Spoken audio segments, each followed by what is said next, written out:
কেমন আছো আমার শ্রোতা বন্ধুরা? আজ থেকে দেবী পক্ষে শুরু হলো। সবাইকে জানাই মহালয়ার শুভেচ্ছা। আজ থেকে আমার এক নতুন ধারাবাহিক শুরু হচ্ছে, দুর্গতি নাশিনী। দেখতে দেখতে অনেকগুলো দিন কেটে গেল, কিন্তু তিলোত্তমার কোনো বিচার হলো না। জানি না এই বিচার কবে পাবো, আদৌ পাবো কি না। এটাই হলো কলিকাল। এখানে সত্যের নয়, মিথ্যের জয় হয়। এই যুগে মানুষের বিচার হয় অর্থ দিয়ে। তাই তো অযোগ্য ব্যক্তিরা শীর্ষে বসে থাকে, আর শিক্ষিত বুদ্ধিমান মানুষ তাদের পায়ের তলায়। এই তিলোত্তমা দেখিয়ে দিল অনেক কিছু। যারা ভালো মানুষের মুখোশের অন্তরালে ছিল, তাদের মুখোশ খুলে গেল। তিলোত্তমা নিজের বলিদান দিয়ে সেটা দেখিয়ে দিল। প্রার্থনা করব জুনিয়র ডক্টরদের চেষ্টা আন্দোলন যেন সফল হয়। আমি ওদের পাশে ছিলাম, আছি আর থাকব। আমার আজকের নিবেদন গল্প দুর্গতি নাশিনী। গল্প রচনা ও গল্প পাঠে আমি তোমাদের বন্ধু জলি। আজ আমি তোমাদের এই গল্পের প্রথম পর্ব শোনাব। তাহলে চলো শুনে আসা যাক গল্পের প্রথম পর্ব। সুন্দরবন কথাটা শুনলেই সবার প্রথম চোখের সামনে ভেসে ওঠে দ্য রয়্যাল বেঙ্গল টাইগার। সুন্দর সুন্দরী গাছ, ম্যানগ্রোভের জঙ্গল, সুস্বাদু মধু আর ইলিশ মাছ, তাই তো। কিন্তু সব সুন্দর জিনিসের পেছনেই থাকে ভয়ঙ্কর কিছু। আর এই সুন্দরবনের পদে পদে আছে আতঙ্ক। এখানকার বেশিরভাগ মানুষের মৃত্যু হয় নয় বাঘের মুখের সামনে পড়ে, নয় জঙ্গলে কাঠ কাটতে গিয়ে বিষধরের ছোবলে। প্রতিদিন এখানকার মানুষের আতঙ্কে দিন কাটে। জঙ্গলের বাঘ প্রায় গ্রামে ঢুকে তাদের গরু ছাগল তো খায়, সাথে কখনো কখনো মানুষদেরও টেনে নিয়ে যায়। আমার গল্প এই পটভূমিকেই কেন্দ্র করে। গ্রামে বাঘ হানা দিলেই যাতে মানুষ বুঝতে পারে, তাই বন দপ্তর থেকে জঙ্গলের জায়গায় জায়গায় ক্যামেরা বসিয়েছে, যাতে বাঘ আসলেই তারা বুঝতে পেরে তেমন ব্যবস্থা নিতে পারে আর সবাইকে অ্যালার্ট করতে পারে। এছাড়াও বাঘ যাতে গ্রামের মধ্যে সোজাসুজি ঢুকতে না পারে, তার জন্য সেই পথে অনেক ফাঁদও পাতা আছে, যাতে সে আসলেই ধরা পড়ে। কিন্তু তারপরেও বন বিভাগের এক কর্মী আশুতোষ চৌধুরীর মৃত্যু হয় বাঘের কবলে পড়ে। তখন তার বয়স ছিল 38 বছর। একদিন ভোরবেলায় গ্রামের কিছু মানুষ তাকে রক্তাক্ত অবস্থায় জঙ্গল থেকে উদ্ধার করে। ফরেন্সিক রিপোর্টে প্রমাণ হয় তার মৃত্যু বাঘের আক্রমণেই হয়েছে। এই বলেই ওনার কেস ক্লোজ করে দেওয়া হয়।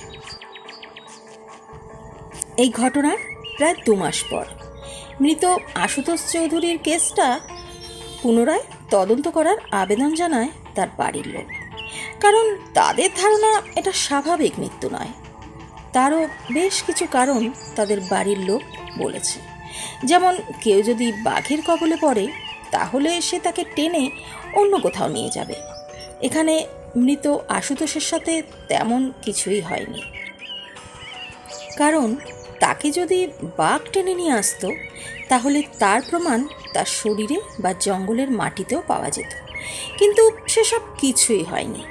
এছাড়া তার শরীরে যেসব ক্ষতচিহ্ন পাওয়া গেছে সেটা কোনো বাঘের থাবার নয়। তাহলে প্রশ্ন উঠছে, আশুতোষবাবুর কীভাবে মৃত্যু হলো?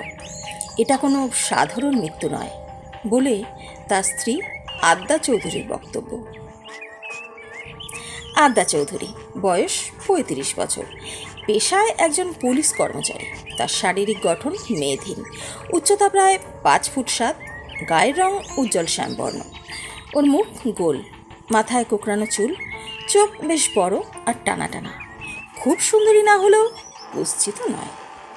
আশুতোষের মৃত্যুর কিছুদিন আগে ও জানতে পারে আশুতোষ কোনো কিছুর তদন্ত করছিল, আর কয়েকদিনের মধ্যেই ও অপরাধীদের মুখোশ খুলে ফেলবে। এর কয়েকদিনের মধ্যেই তার ওই রকম মৃত্যুর জন্য আদ্যার মনে হয়েছে এটা স্বাভাবিক মৃত্যু কোনো মতেই হতে পারে না। এটা ষড়যন্ত্র করে খুন করা হয়েছে।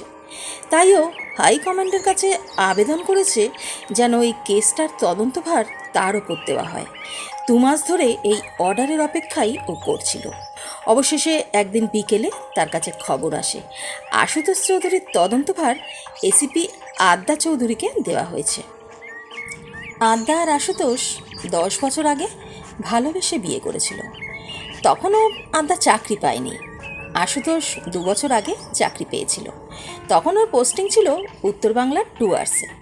বিয়ের পর আদ্যা আর আশুতোষ ওখানেই ওদের নতুন সংসার শুরু করে। কয়েকদিনের মধ্যেই সে ইউপিএসসি পরীক্ষায় পাশ করে পুলিশ ট্রেনিংয়ের জন্য কলকাতায় আসে। ট্রেনিং কমপ্লিট হওয়ার পর তার প্রথম পোস্টিং হয় ঝাড়খণ্ডে। দুজন দুদিকে থাকলেও মানসিক দিক থেকে তারা সব সময় কাছাকাছি ছিল। মাঝে মাঝে কয়েকদিনের ছুটিতে তারা একে অপরের সাথে মিলিত হতো। এইভাবেই ওদের দিন কাটছিল। কয়েকদিন পর জানতে পারে আদ্যা মা হতে চলেছে। এই খবর শুনে আশুতোষ তো ভীষণ খুশি হয়েছিল। ডেলিভারির আগের মুহূর্তে আদ্যা আশুতোষের কাছেই ছিল। কয়েকদিনের মধ্যেই আদ্যার কোল আলো করে জন্ম নেয় এক রাজকুমারী। আশুতোষ আদর করে ওর নাম রাখে অদ্রিজা। ওরা দুজনে ওকে উমা বলেই ডাকত। ছুটি শেষে আদ্যা উমাকে নিয়ে আবার কলকাতায় ফিরে আসে। তখন কিছুদিনের জন্য আদ্যা ওর মার কাছেই থাকে। 2 বছর আগে আশুতোষের ট্রান্সফার হয় সুন্দরবনে। এখন উমার বয়স 7। ও দার্জিলিংয়ের কনভেন্টে পড়াশোনা করছে আর ওখানেই হস্টেলে থাকে। ছুটি পড়লেই আশুতোষ আর আদ্যা ওদের উমার কাছে গিয়ে হাজির হয়ে যেত। এভাবেই ওদের দিন বেশ সুখেই কাটছিল। তার মধ্যেই ঘটে গেল এই মর্মান্তিক ঘটনা। উমা এখনও জানেই না যে ওর বাবা এখন আর বেঁচেই নেই। উমা আশুতোষের খুব আদরের ছিল।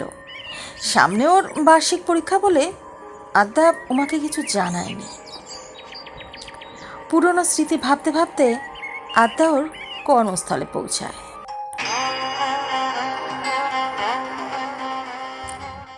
শুনছেন চারুলতার গল্পের ঝুলি। এই ঝুলিতে আছে নানান স্বাদের গল্প ও কবিতা। এখনও যারা এই চ্যানেলকে সাবস্ক্রাইব করোনি তাহলে তাড়াতাড়ি করে ফেলো আর শুনতে থাকো নানান স্বাদের গল্প ও কবিতা। একজন ইন্সপেক্টর ওকে বাস স্ট্যান্ডে নিতে আসে। ওর নাম অবিনাশ পল। ও এখানকারই স্থানীয় ছেলে। ওর বয়স 28 বছর। উচ্চতা প্রায় আদ্যার মতনই। মেয়েধীন শরীর, গায়ের রং কালো, তবে মুখে একটা হাসি বিরাজমান। এখানে কেউ জানেই না আদ্যাই আশুতোষ চৌধুরীর স্ত্রী। এই তথ্যটা আদ্যাই গোপন রাখতে বলেছিল ডিপার্টমেন্টকে।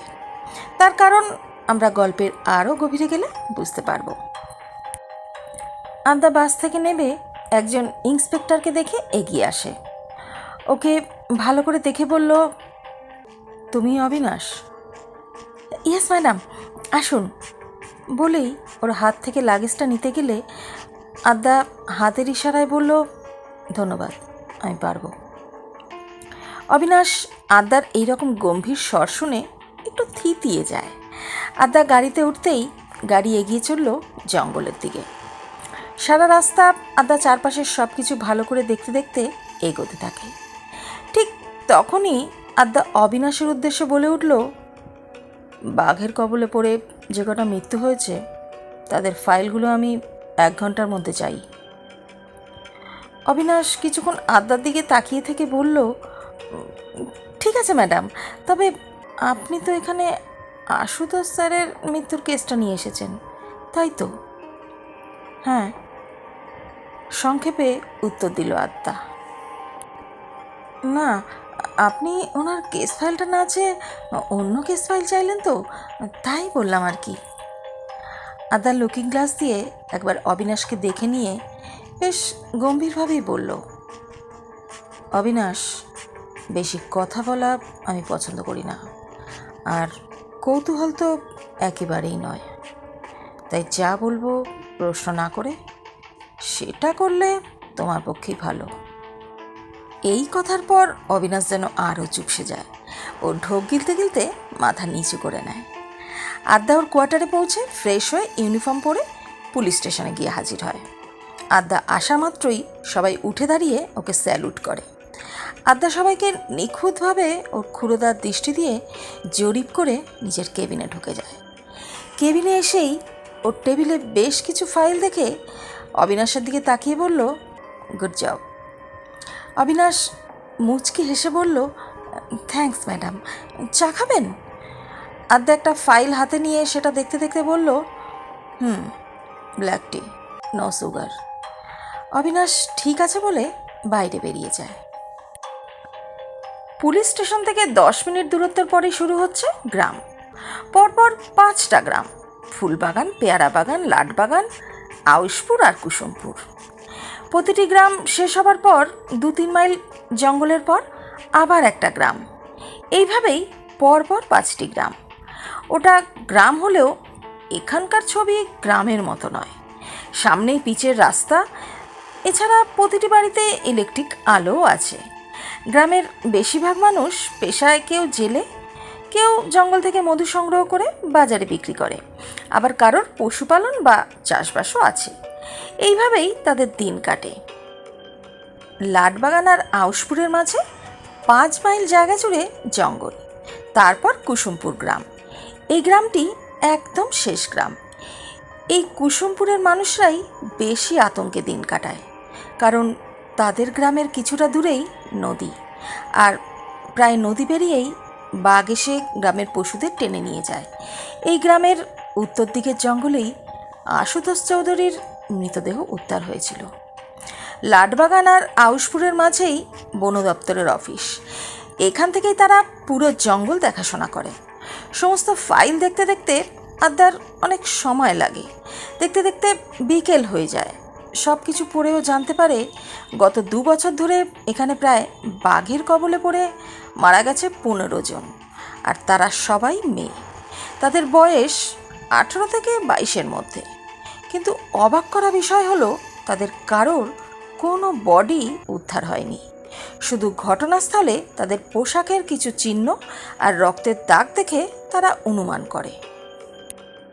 আদ্যা নিজের চেয়ারে বসে মনে মনে ভাবে, বাঘ তো বেশ রোমান্টিক বলতে হবে। সবসময় সে মেয়েদেরকেই অ্যাটাক করছে, আর ক্যামেরাতেও সে ধরা পড়েনি কখনো। অথচ জঙ্গলের বেশ কিছু জায়গায় ক্যামেরা লাগানো। বাঘ এতই চালাক যে সবসময় ক্যামেরা বাঁচিয়ে শিকার করছে, তাও আবার মেয়েদের। কেন, মেয়েদের মাংস কি বেশি টেস্টি নাকি? আর ভাবার বিষয়, সে কারোর কোনো বডি রেখে যায় না, কিন্তু আশুকে তাহলে কি করে জঙ্গলে রেখে গেল? কথাগুলো চেয়ারে বসে চোখ বুজে ভাবতে থাকে আদ্যা, আর কিছু সমীকরণ মেলাবার চেষ্টা করে। শুনছিলে গল্প দুর্গতি নাশিনী। কেমন লাগলো প্রথম পর্ব? গল্প ভালো লাগলে একটা লাইক, কমেন্ট, শেয়ার করে পাশে থাকবে। পরের পর্ব শুনতে হলে চ্যানেলটি সাবস্ক্রাইব করে বেল আইকন প্রেস করে দেবে। তাহলে আমি যখনই কোনো ভিডিও আপলোড করব, সেটার সাথে সাথে তোমাদের কাছে পৌঁছে যাবে। আজ আসি, পরের পর্ব নিয়ে তাড়াতাড়ি হাজির হব। ভালো থেকো, টাটা।